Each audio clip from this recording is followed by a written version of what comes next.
बिस्मिल्लाहिर्रहमानिर्रहीम। बेटा first year की साल अव्वल की फैज़ अहमद फैज़ की गज़ल है ये दूसरी आज।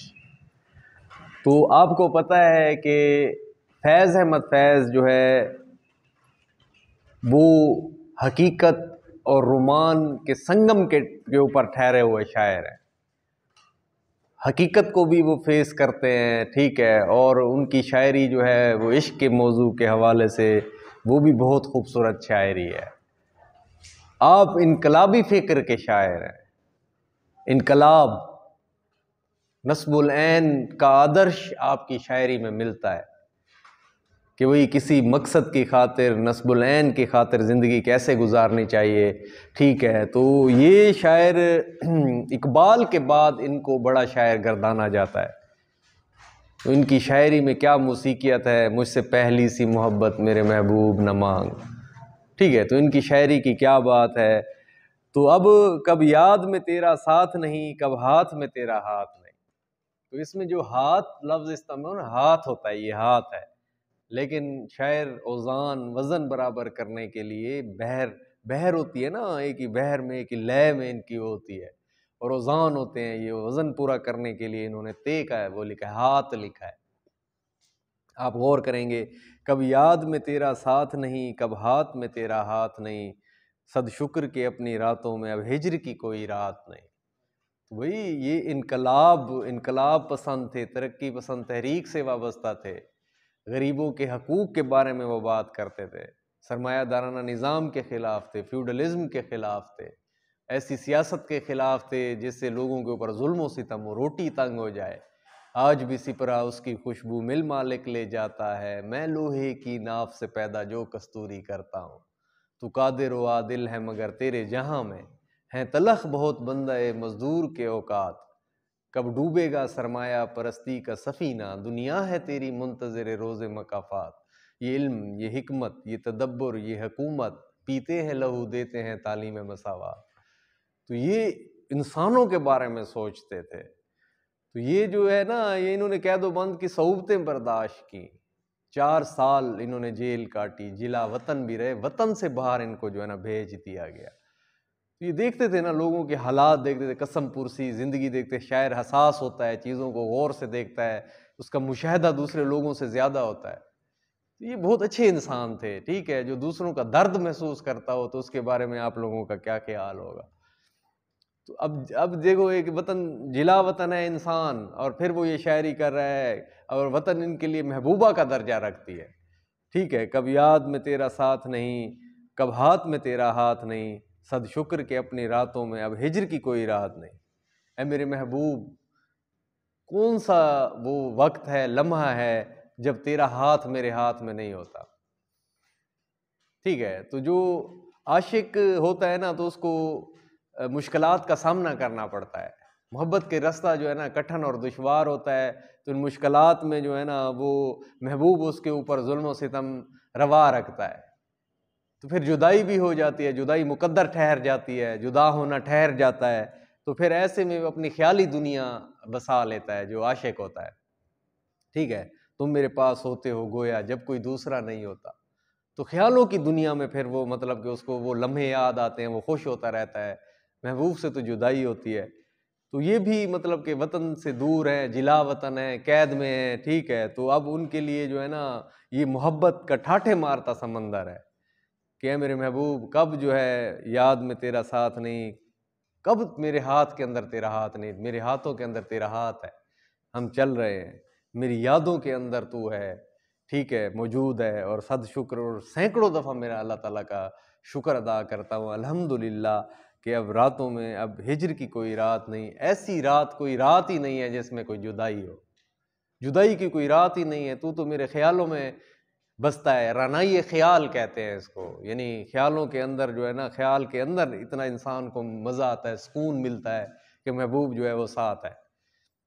तो ये भी वतन से मोहब्बत करते हैं, ठीक है, और वतन की मोहब्बत को दिल में जगह देते हैं, और हर वक्त ये मतलब उसकी लम्स को महसूस करते हैं।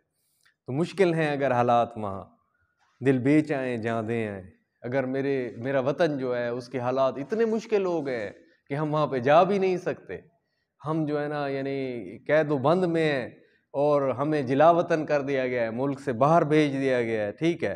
तो इतने मुश्किल हमारे ऊपर हालात आए हैं क्या, अच्छा चलो ये हालात आ गए हैं, हालात बड़े बड़ों के ऊपर आ जाते हैं।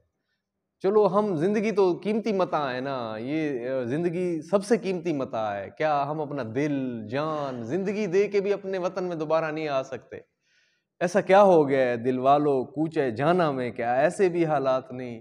ए दिल वालों तुम जो इन हालात से नब्र आजमा हो और तुम जो है इसका मुकाबला कर रहे हो, तुम ऐसे लोगों से जो सियासतदान है, जो जालिम है, या इस तरह के जो लोग हैं जुल्म करते हैं अवाम के ऊपर, तुम उनके खिलाफ बरसरे पैकार हो, ठीक है। क्या हम तुम्हारे अंदर नहीं आ सकते? हम अगर तुम्हारे अंदर आ जाएं, ठीक है, तो अपनी जान दे के भी हम आना चाहेंगे। ये नस्बुल ऐन जो है, ये मकसद की ज़िंदगी जो है, पर मकसद ज़िंदगी ऐसी ज़िंदगी होती है कि अगर इंसान की ज़िंदगी में मकसद ना हो तो वो उसकी ज़िंदगी ग्रेट ही नहीं हो सकती, अजीम ही नहीं हो सकती। तो अपनी नस्बुल ऐन की खातिर जो है ना, इंसान अपनी जान देने से भी गुरेज नहीं करता। जिस धज से कोई मकतल में गया वो शान सलामत रहती है। जिस नाजो अदा से धज शानो शौकत से करूफर सितवत से मकतल में गया, दार की तरफ गया, दार की तरफ गया, ठीक है, ये फांसी घाट की तरफ गया, फंदे की तरफ गया। तो जो लोग एक अजीम मकसद की खातिर अपनी ज़िंदगी को कुर्बान करते हैं ना, तो फिर वो मौत से नहीं डरते। तो फिर जब उनको फांसी की तरफ ले जाया जाता है तो वो उसको जो है ना, जो फंदा होता है उसको आंखों से लगाते हैं, चूमते हैं, सीने से लगाते हैं और फिर अपने गले में डाल के हमेशा के लिए रुखसत हो जाते हैं इस दुनिया से। पीछे उनका मकसद होता है। गाजी अलमदीन शहीद का आपको जो है ना, ये पहले भी मैंने जिक्र किया था कि किस तरह जो है ना उनको कहा अल्लामा इकबाल और कायद आज़म ने, और जब उसने उस राजपाल को जहन्नुम वासिल किया था, राजपाल को, ठीक है, क्योंकि नबी पाक सल्लल्लाहु अलैहि वसल्लम की शान में उसने गुस्ताखी की थी और किताब लिखी थी एक, नाउज़ुबिल्लाह। तो उसने उसको जो है ना छुरियों के वार करके मार दिया था गाजी अलमदीन ने, ठीक है। तो फिर उन्होंने कहा, अल्लामा इकबाल ने कहा कि जो कायद आज़म वकील थे बड़े, उन्होंने कहा हम आपको बचा लेते हैं, ठीक है। तो लेकिन उसने कहा कि नहीं, मैंने ख्वाब में देखा है कि आप सल्लल्लाहु अलैहि वसल्लम मेरा इंतज़ार कर रहे हैं कि कब ये अजीम इंसान आएगा जिसने मेरी नामूस और इज्जत की खातिर अपनी जान दे दी। तो फिर कहा था इकबाल ने, इकबाल तो फिर इकबाल था, आपको पता है, ठीक है, उसने कहा था कि भाई ये जो है ना दिरखाना दा मुंडा आज बाजी ले गया, 80 गल्लां करदे रह गए, दिरखाना दा मुंडा बाजी ले गया। उसने जो है ना उसका काम जो है ना वो तमाम किया, शातिम रसूल का। हमने जब किसी को कोई बात नहीं की, क्यों आप हमारे नबी के ऊपर बात करते हैं? आपको क्या पता वो कितनी अजीम शख्सियत हैं? आप हमारे दिलों को हर्ट करते हैं, गहरे ज़ख्म और घाव देते हैं। जब उनकी शान के ऊपर बात होती है तो हर मुसलमान के दिल के ऊपर घाव लगता है। तो अब देखो, अब जिसका नबी पाक सल्लल्लाहु अलैहि वसल्लम इंतज़ार कर रहा हो उसका चलने का अंदाज़ कैसा होगा? ये किसी नस्ब ऐन की खातिर, किसी मकसद की खातिर इंसान जान दे रहा है, उसका चलने मौत की तरफ जाने का अंदाज कैसा होगा? कुछ लोग तो ऐसे होते हैं जिन्होंने जुल्म सितम किया होता है तो वो बेहोश हो जाते हैं, पहले ही मार जाते हैं। तो उनकी जो है ना वो उसको वो ले जाया जाता है, उनकी मतलब पहले ही वो ढेर हो जाते हैं। जो जिस धज से कोई मकतल में गया वो शान सलामत रहती है। जिस धज से कोई मकतल में गया वो शान सलामत रहती है। जान तो आनी जानी है, इस जान की तो कोई बात नहीं। तो किसी मकसद की खातिर जब आप ज़िंदगी देंगे तो फिर जान दी हुई उसी की थी, हक तो ये है कि हक अदा ना हो। तो ये लोग थे, इन्होंने नस्बुल ऐन अपने मकसद की खातिर ज़िंदगी को, ये डरते नहीं थे, ये बड़े बहादुर लोग थे ये, ठीक है। आप हज़रत इब्राहीम अलैहिस्सलाम की मिसाल देखें, आग में डाल दिया गया उनको लेकिन हक सच से बाज नहीं आए। सुकरात को जो है ना जहर का प्याला पीना पड़ा लेकिन वो हक सच से बाज नहीं आया। हज़रत मूसा को देखो कैसे उसने फ़िरौन ने जुल्म और सितम का बाजार गर्म किया लेकिन वो बाज नहीं आया। नबी पाक सल्लल्लाहु अलैहि वसल्लम को देखें कैसे पूरे का पूरा जो है ना वो उनके ख़ानदान वाले सोशल बाइकाट किया, मुकातिया किया उन्हें, शिब अबी तालिब में उन्हें 2-3 साल जो है ना वो वहाँ पे रहे। कुछ खाने का नहीं था, घास फूस खाने तक वो करने, पूरे ख़ानदान का बाइकाट कर दिया लेकिन फिर भी उन्होंने जो है ना हक को ना छोड़ा। तो ये लोग वो लोग होते हैं। अच्छा, फिर मैदान वफ़ा दरबार नहीं, यहाँ नामो नस्ब की पूछ कहाँ। जो वफ़ा का मैदान होता है, ठीक है, तो पहले आप जब किसी दरबार के साथ जो लोग मुंसलिक होते थे, उनके आबा व अजदाद, उनकी बड़ी कुर्बानियाँ होती थी, पीछे ये कहा जाता था कि यार ये तो बड़े वफ़ादार लोग हैं। तो उनके लिए हसब नसब ये चीज़ें मायने रखते हैं, जो बादशाहों के जो है ना ख़ास बंदे होते हैं। लेकिन मोहब्बत का मैदान वो मैदान नहीं है। किसी अमीर को गरीब से मोहब्बत हो सकती है, किसी गरीब को अमीर से हो सकती है, या नामो नस्ब की पूछ कहाँ, या नाम नस्ब हसब नस्ब खानदान। मोहब्बत में ये नहीं देखता वो जिस तरह वो थी लैला जो है ना, वो बहुत काले रंग की थी। लैला काली थी और लोग मजाक उड़ाते थे मजनू का, भाई देखो महबूबा बनाई है तो कैसी बनाई है, कलर उसका ही ऐसे है।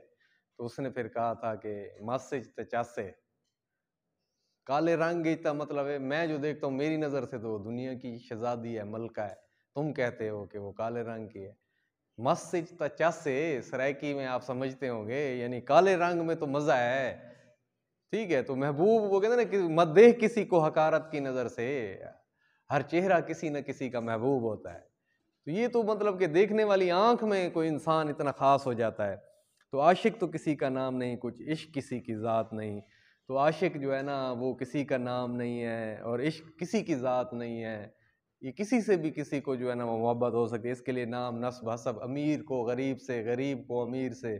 ठीक है, इश्क मुझको नहीं वहशत ही सही, मेरी वहशत तेरी शोहरत ही सही, कता कीजिए न ताल्लुक हमसे, कुछ नहीं है तो अदावत ही सही, कुछ तो दे फलक ना इंसाफ, आओ फरियाद की रुखसत ही सही, हम भी तस्लीम की खू डालेंगे, बेनियाजी तेरी आदत ही सही, यार से छेड़ चली जाए है असद, घर नहीं वसल तो हसरत ही सही। घर बाजी इश्क की बाजी है, जो चाहो लगा दो डर कैसा। जब मोहब्बत करनी है, जब इश्क करना ही है, तो फिर क्या है, किसी नस्बुल ऐन की खातिर, किसी मकसद की खातिर जब अपनी जान कुर्बान करनी है, तो फिर डरना है तो क्या डरना है। अगर आप जीत गए तो क्या कहना, जीत गए तो वारे नियारे हो जाएंगे, दुनिया में नाम होगा। हारे भी तो बाजी मात नहीं, अगर हार भी गए तो शिकस्त नहीं है, ये मात नहीं है आपको। वो देखें इसमें ना कि इस शर्त पे खेलूंगी पिया प्यार की बाजी, जीतूं तो तुझे पाऊं, हारूं तो पिया तेरी। तो इसमें तो जब मोहब्बत की बाजी में जब इंसान सब कुछ लगा के वो जो है ना, तो फिर वो सुरखरू हो जाता है। जिस तरह हज़रत अबू बकर सिद्दीक ने नबी पाक सल्लल्लाहु अलैहि वसल्लम ने फरमाया कि सामान चाहिए, तो उन्होंने जो है ना घर का सारा सामान है। नबी पाक सल्लल्लाहु अलैहि वसल्लम ने पूछा कि जो है ना, हाँ भाई घर वालों के लिए क्या छोड़ा है। तो उन्होंने कहा कि मैं अल्लाह और उसके रसूल का नाम छोड़ आया हूँ, बस सुई तक ले आया हूँ। तो वो मोहब्बत थी। तो सब कुछ लगा देने का नाम जो है ना, ये होती है मोहब्बत। लेकिन वो हार नहीं, वो जीत थी उनकी। हज़रत उमर रज़ियल्लाहु ताला अन्हु ने कहा था मैं आधा सामान दूंगा और इस दफ़ा मैं बढ़ जाऊंगा नेकियों में हज़रत अबू बकर सिद्दीक से। लेकिन जब पूछा गया, आप सल्लल्लाहु अलैहि वसल्लम ने पूछा, तो वो आके हैरान रह गए और उन्होंने कहा कि वाकई आप जो है ना, यानी उनकी जो हज़रत अबू बकर की जन्नत होगी ना, उनको जो है ना ऐसे देखेंगे कि जैसे सितारे आसमान के ऊपर नजर आते हैं। और एक दिन जो है ना हज़रत जिब्राईल टाट का लिबास पहना हुआ था। आप सल्लल्लाहु अलैहि वसल्लम ने पूछा ये कैसा लिबास पहने हुए। उन्होंने कहा आज हज़रत जो है ना अबू बकर सिद्दीक ने टाट का लिबास पहना है, अल्लाह को इतना पसंद है उसने सारे फरिश्तों को सबको पहना दिया, पहनो भैया। तो ये मोहब्बत होता है, ये मोहब्बत का एक मियार है कि आपने सब कुछ दाव के ऊपर लगा देना है, फिर आपकी हार नहीं, फिर आपकी जीत। अगर हार भी हो जाए वो भी जीत है। तो ये खूबसूरत शेर जो है ना इन्होंने इस पैराए में बयान किया है।